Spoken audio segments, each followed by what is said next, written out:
Measuring performance in your business, to me, is an absolute no-brainer. It's a must-do so, as opposed to a nice-to-have. In this week's I Hate Numbers video, I'm going to go through 7 things you need to take on board if you're going to measure your performance effectively.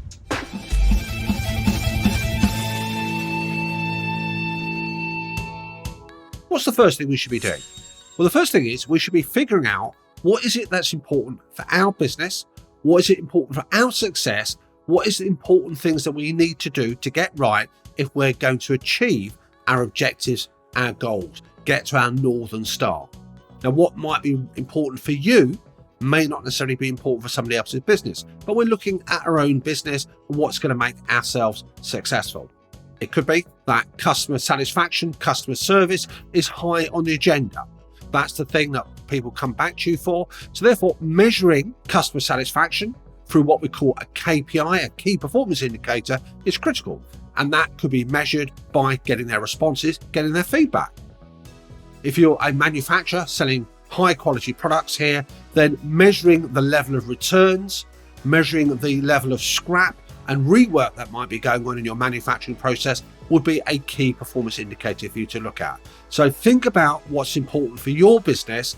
Think about what is it you need to get right if you're going to achieve the objectives you set yourselves.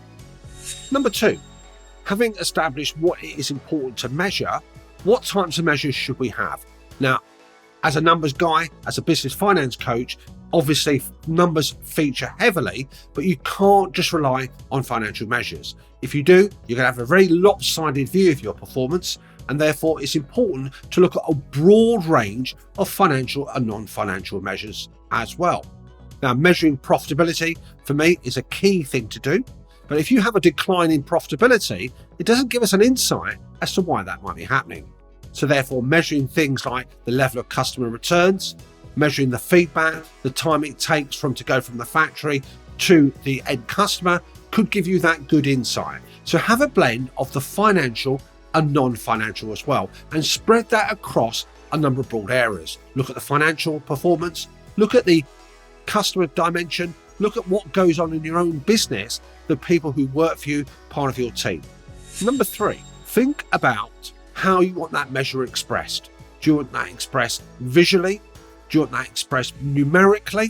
Do you want a combination? My recommendation would always be have a dashboard, have a summary of the key numbers in your business, your KPIs, and present them both with the numbers that lie behind that, as well as a visual representation, either on a chart or a graph or whatever suits your purpose. But have a nice blend there. And remember, measures can be observations, they can be surveys, they can be questionnaires, as well as actual financial data as well.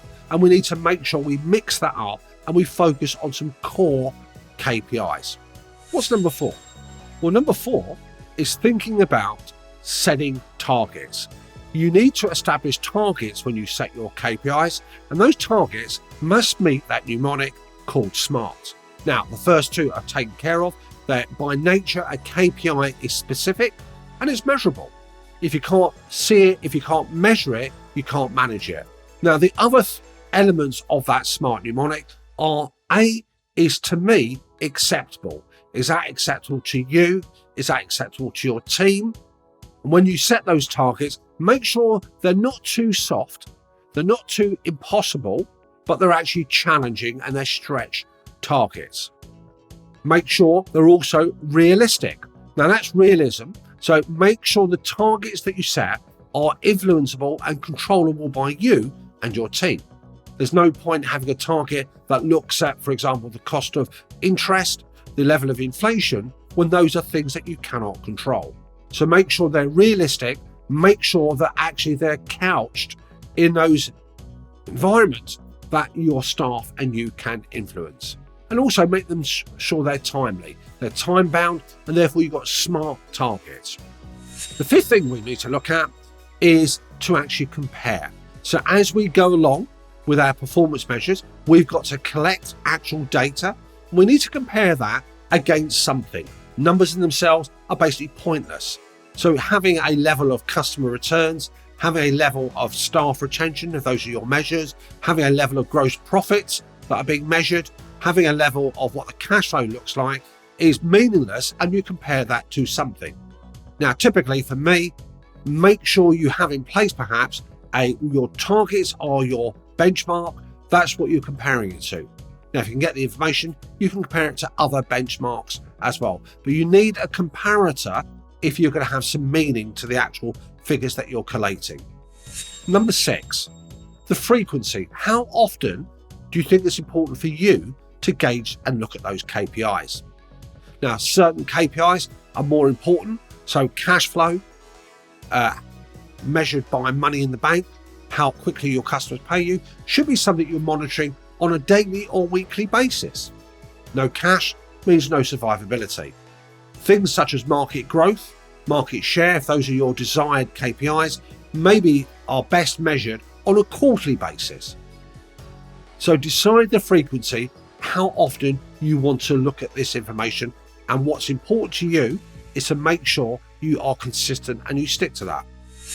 Now, finally, measures are really powerful, but measures also need to be managed. So measurement and management go hand in hand. You cannot manage what you cannot measure.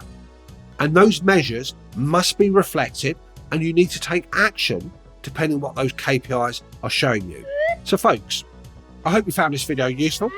Now, in this week's video, I focused on the how to set up your measurement systems, how to measure your business performance.